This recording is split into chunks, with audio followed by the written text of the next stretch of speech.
Salve rapaziada, professor Guilherme mais uma vez aqui com vocês. E hoje nós estamos aqui para falar um pouquinho sobre o século das luzes, ou melhor, para você que está procurando aí, sobre o iluminismo.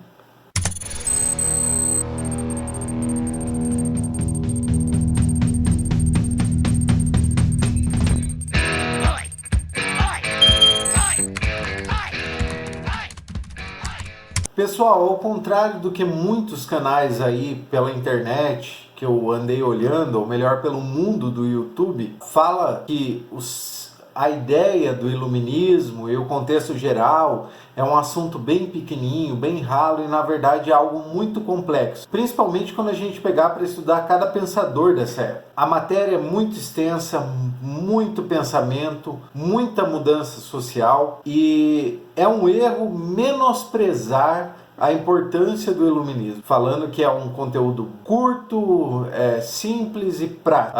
Para quem não é formado, talvez realmente seja, porque só conhece a superfície, não vê o resto do iceberg. Então, hoje eu vou tentar trazer o assunto um pouquinho mais aprofundado para vocês. Pretendo criar uma playlist aí com os principais pensadores explicando basicamente a ideia de cada um pouco mais a fundo e assim a gente concluir um conteúdo muito mais amplo que falta aí no YouTube sempre que você procura. Na verdade, em questão de educação, você sempre vai ter conteúdos muito ralos aqui no YouTube. Então, por favor, deixa o seu like, se inscreve aí no canal, dá aquela ajuda gostosa e vamos para a aula. A primeira coisa, pessoal, quando a gente vai falar do iluminismo e do século das luzes, é se localizar em que sociedade nós estamos falando, do que está acontecendo no mundo nesse período e por que essas ideias vêm a calhar nesse período. É interessante a gente lembrar que lá no século XV, XVI, nós vamos ter um mundo completamente absolutista. Como assim, professor, um mundo absolutista? Um mundo onde vai ter reis e uma religião muito forte que controla esses reinados. Como assim controla esses reinados?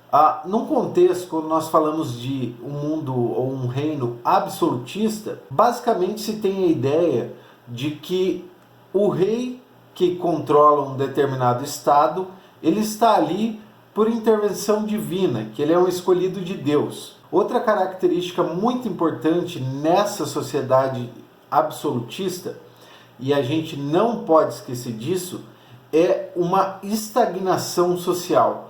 A gente não tem em momento nenhum, e salve raras exceções aí que não são regra, então a gente pode falar que isso de fato não existe, nós não temos mobilidade social nenhuma.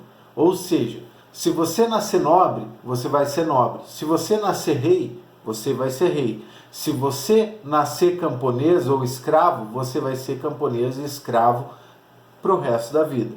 Lógico que se a gente pegar a história, talvez tenha algumas exceções, mas a exceção não é regra e o mundo absolutista se baseia nessa estrutura.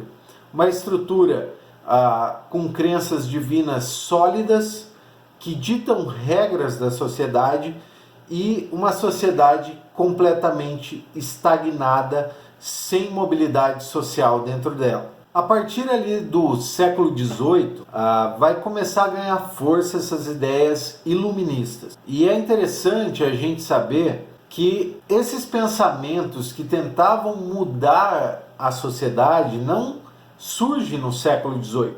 Ele vem lá desde o século XV.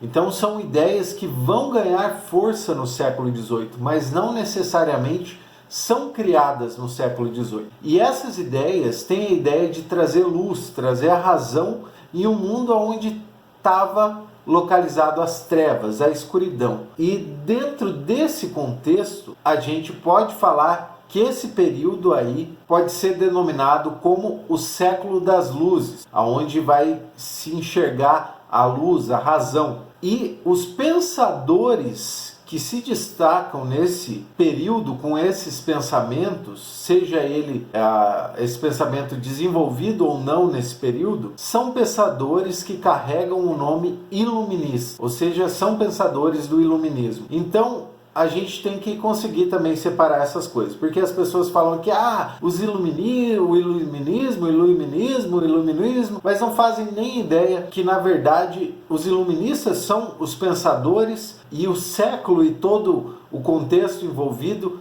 a gente pode chamar de o século das luzes, porque uma coisa vai ligar a outra. Agora, para a gente começar a se aprofundar nesse conteúdo um pouquinho sobre o iluminismo, nós vamos falar um pouco sobre os precursores dessa sociedade iluminista. Veja que, por exemplo, Descartes, que vai ser o primeiro escritor importante, relevante nesses pensamentos que vão mudar todo o contexto, ele vai nascer, se eu não me engano, lá em 1500 e uns quebrados. Então ele é lá do século XV. Então veja que isso daí vem de séculos, galera, esses pensamentos, e eles vão ganhar força no século XVIII. E quando nós falamos dos precursores dessa sociedade iluminista, nós vamos destacar aqui 3 caras extremamente importantes. O primeiro é René Descartes, o segundo é John Locke e o terceiro é Isaac Newton. Mas por que esses caras são importantes? Porque as suas obras, os seus pensamentos vão contra as leis extremamente fortes que aconteciam no período, vão contra a superautoridade do rei e da igreja, vai contra as ideias intelectuais das décadas em que cada um tem a sua respectiva importância. E também, galera, a política é muito criticada nesse período. A grosso modo, eu me arrisco aqui dizer que algo comum entre eles é muito claro: a ideia de se criar várias instituições que guiassem o homem ao progresso, a sair dessa estagnação que ele se encontrava. Todos eles buscavam levar o homem a um progresso, seja intelectual, seja político, seja moral, seja o que for. E seguindo esse raciocínio, a gente pode deixar bem claro que cada um desses precursores vai fazer severas críticas às instituições que marcam o absolutismo que acontece nesse período que eu já comentei no começo do vídeo. Eu não vou me aprofundar aqui nos autores. Eu pretendo fazer uma lista falando de cada autor e se aprofundar um pouquinho mais sobre eles. Mas é necessário que eu dê uma pincelada do que cada um queria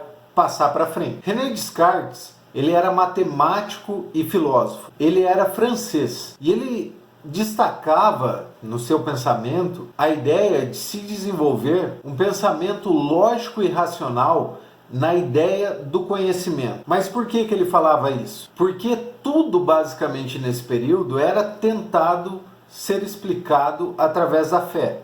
Se você nasceu camponês, foi porque Deus quis assim. O rei é rei porque Deus quis assim. Se você não tem estudo, é porque Deus quis assim. Então ele vai falar: não, gente, nós temos que desenvolver o conhecimento através de um raciocínio lógico e racional para conseguir entender a sociedade que a gente vive.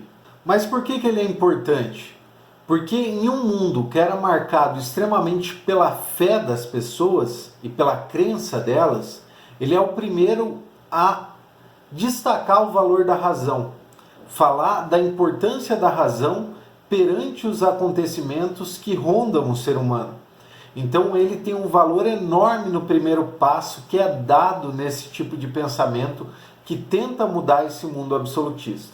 O segundo cara importante nesse processo precursor do iluminismo é John Locke, que era um filósofo inglês. John Locke, ele tinha uma ideia de trazer a racionalidade para dentro da política que existia no mundo. Assim, ele formou várias ideias que iam contra as teorias absolutistas que existiam na época. E no seu livro Ensaio sobre o Entendimento Humano, que foi feito em 1690, ele defendia pela primeira vez que o conhecimento era fruto da capacidade e da intelectualidade individual de cada pessoa. Veja, ele começa a questionar que o ensino ele pode ser passado para frente e que ele deve ser passado para frente. além de questionar também as estruturas políticas do absolutismo. E ele fica muito marcado porque ele também fala que as pessoas nasciam com direitos, e em principal o direito à vida e à propriedade. Porém, elas acabavam usurpadas pela situação a qual elas eram submetidas no absolutismo. E essa, na verdade, seria a origem dos diversos conflitos sociais que acontecem dentro do mundo absolutista que acontecia nessa época. E daí Luke vai trazer uma ideia de que o Estado em si, tipo, quando eu falo Estado eu me refiro a um país, ele deveria garantir esses direitos individuais de cada um, no caso que eu citei aqui, a vida e a propriedade, para todo o indivíduo. E caso o Estado não fizesse isso, o indivíduo teria direito à rebelião, à revolta, medidas necessárias aí que você vê como você bem entender. E o terceiro precursor aí mais importante, ao meu ver, é Isaac Newton. Isaac Newton, que com certeza você deve saber que era um físico e matemático inglês e que com certeza, né, fazia uso aí dos seus ideais racionais para desenvolver as suas teorias. Ele é considerado aí o fundador da física clássica e, como você provavelmente já sabe, para ele as leis da natureza, da física, poderiam ser explicadas por leis. E essas leis serviriam para explicar o universo e por que ele é desse jeito. Mas cabia a cada pesquisador, inventor, ou seja o que for, pesquisar e descobrir essas determinadas leis. Mas é interessante a gente notar que todos esses precursores do movimento iluminista não negavam a existência de Deus, que era algo fundamental na sociedade absolutista. Por mais que eles questionassem a submissão da sociedade às leis impostas pela igreja, pela religião, e faziam inúmeras críticas, que a gente vai ver isso mais para frente, eles não eram ateus ou coisa do tipo. Eles acreditavam em Deus para explicar o universo e a criação, assim seja. Mas aqui dentro existiam razões claras de que o mundo estava assim por condições humanas e que leis naturais existiam dentro da estrutura do mundo para que o explicasse como ele se encontrava. Pessoal, essa é uma introdução ao pensamento iluminista. Tem a parte 2 desse vídeo que eu vou fazer e vou colocar para concluir o assunto sobre o iluminismo.